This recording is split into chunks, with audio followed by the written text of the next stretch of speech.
All too often, we read or listen to revelation of truth, but we never let it go deeper than our intellectual knowing of it.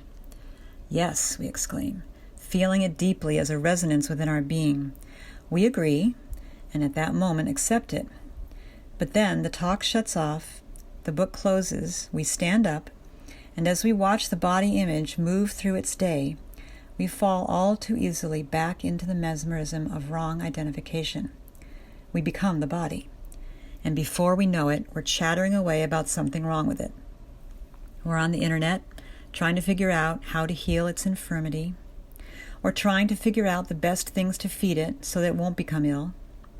Or we're on our phone trying to text our way through solving a relationship problem it is having with another.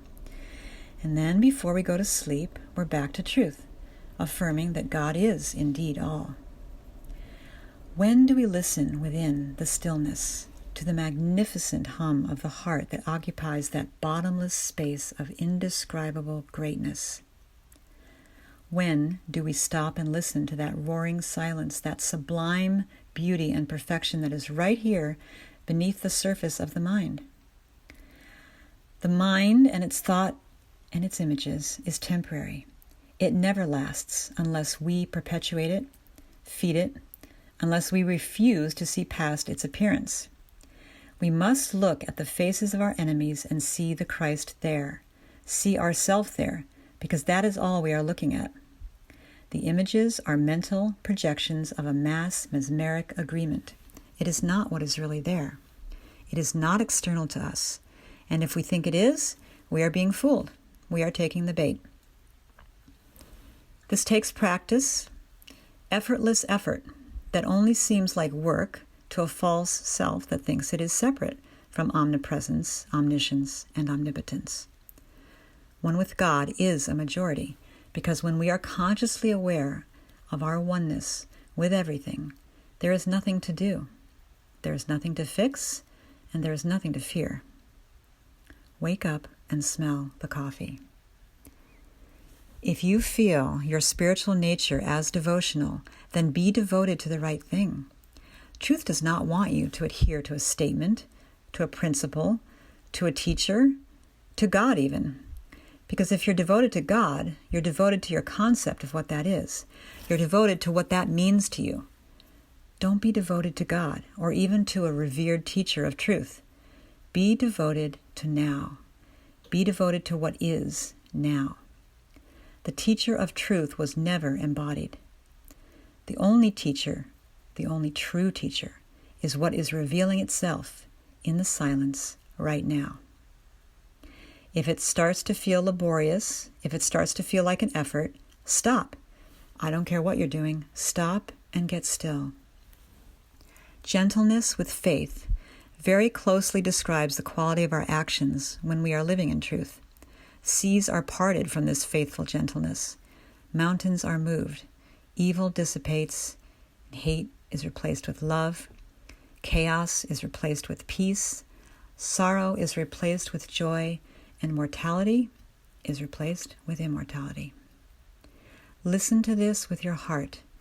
That means to be one with it. That means to embrace it. And that means to accept it. Unless we're listening from that depth, it's not going to become part of our consciousness. And that is what it needs to do to break the perpetual cycle of world-mind entanglement.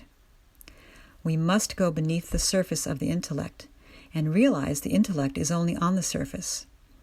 It does not have the ability to go deeper than that because it's not real. What we are seeking is a permanent change of consciousness. And this is how that is accomplished. Too many of us stay on the treadmill, thinking that there's no ground to stand on if we step off. And we're right, there isn't. But it's the ego mind that thinks it needs that ground to stand on. As it has been said, there is a groundless ground of being where we really don't need to stand.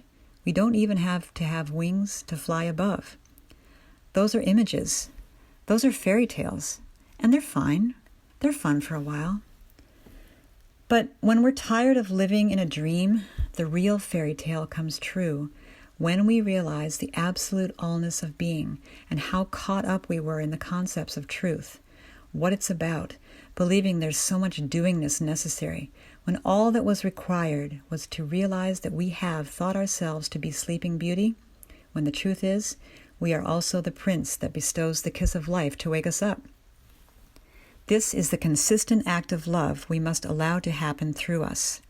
There are millions of Sleeping Beauties and millions of princes waiting to bestow the kiss of life that awakens us to our true identity that is right here, right now, within each of us, whether we label ourselves white, black, red, brown, Christian, Muslim, Nazi, Jew, atheist, supremacist, activist, pacifist, racist, or purist.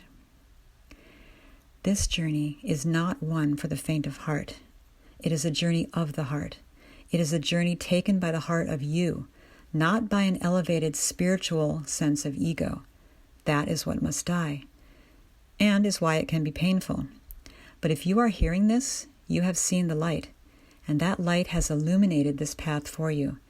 It has brought you on, and it will keep you on, if you stay in the light and resist the temptation to step out, lest your attention stray into shadow.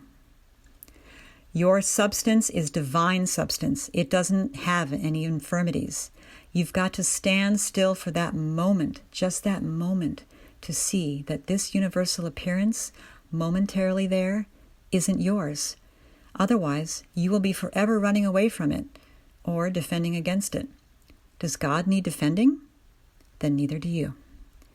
Give your heart to God only, and you will see that everything you've been trying to get will be yours. The teaching is not going to save you. The teaching is not going to enlighten you. The teaching is not going to fulfill the promise of a blissful, harmonious, abundant life. It's going to direct you to the work you need to do. It's going to upside down your life and possibly tear you limb from limb. It's going to shatter your dreams, your hopes, your expectations, until there's nothing left of you. Then, without those shackles, you will rise to be the glorious vision of light and indescribable beauty that you are. Stop trying and rest in that.